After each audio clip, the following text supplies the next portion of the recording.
Greatness doesn't fail because people are afraid of failing. It fails because people believe they need to feel ready before they decide. And while they wait for that feeling, something essential shifts inside them.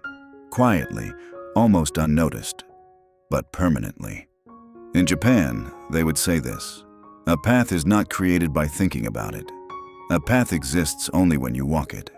If you stop, you are not neutral. You are already leaving the path. Chapter 1. You think you're being realistic. Kenji grew up near small rice fields. Every morning he watched his father work in the same rhythm, step by step, row by row, no rush, no discussion. Kenji admired that calm. And at the same time, he felt something early on. A pull, a direction that wanted more than this village. But Kenji was smart. And smart people have reasons. He told himself that greatness was a matter of talent. Some people had it, others didn't. He told himself he could think bigger later, once life felt stable. He told himself discipline takes away freedom, and freedom mattered more than ambition. From the outside, his life looked right. He studied, he worked, he met expectations. No one pushed him, no one forced him. And yet, at night, there was a quiet restlessness that wouldn't leave. No fear, no drama, just the feeling of barely missing himself. He called it being an adult. Chapter 2. Why not choosing is not a pause. In Japanese thinking, there is no neutral space between two paths. There is only walking or not walking, and not walking is already a direction. The path, the do, doesn't exist as an idea. It exists only through action. A monk who doesn't meditate is not meditating a little. A samurai who doesn't train is not training halfway. Many people believe that by not committing, they're keeping all options open. In reality, they're holding themselves in a constant state of inner tension. Waiting feels safe. But safety doesn't come from delay. It comes from clarity. Kenji believed he was being careful. What he was actually doing was avoiding a decision. And each time he did that, his inner image of himself shifted. Slightly smaller, slightly quieter, slightly less defined. Chapter 3. The cost no one sees at first. The cost of not choosing doesn't arrive all at once. It comes like fog over a field. Kenji functioned, but his body was tired, even though he slept enough. His mind was full, even though nothing new happened.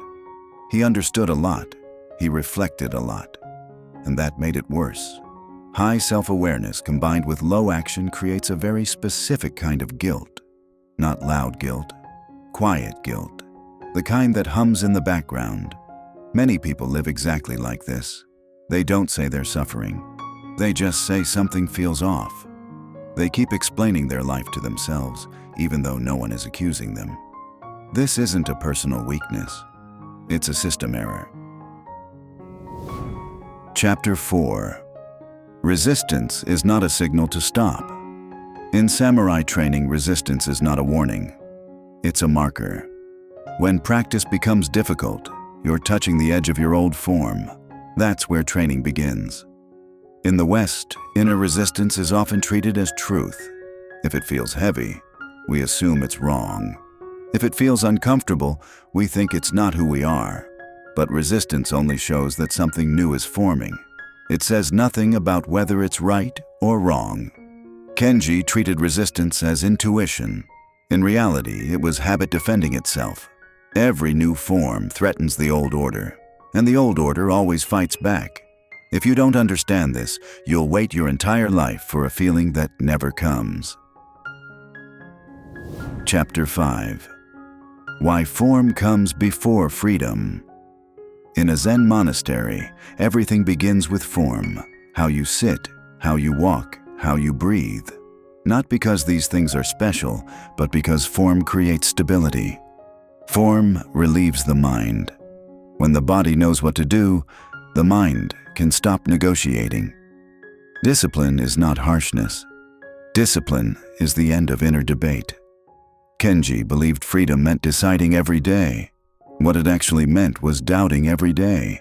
That constant readiness drained him. Order is not restriction, order is support. Chapter 6. Why perfection holds you back. A common belief sounds like this: if I commit, I need to do it right, perfectly. No samurai begins as a master. No monk begins in silence. The path doesn't ask for perfection, it asks for repetition, presence, continuity. Kenji waited for the perfect moment. In truth, he was waiting to stop feeling vulnerable.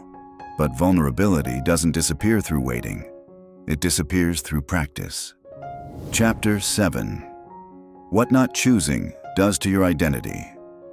Identity isn't formed by thoughts. It's formed by decisions. If you don't choose, you're still being shaped, just unconsciously. Over time, you learn not to take yourself seriously. You start seeing yourself as someone who understands a lot, but acts little. That costs clarity. It costs self-trust. It costs inner calm. Kenji wasn't unhappy, but he wasn't himself either. Chapter 8. Decision comes before motivation.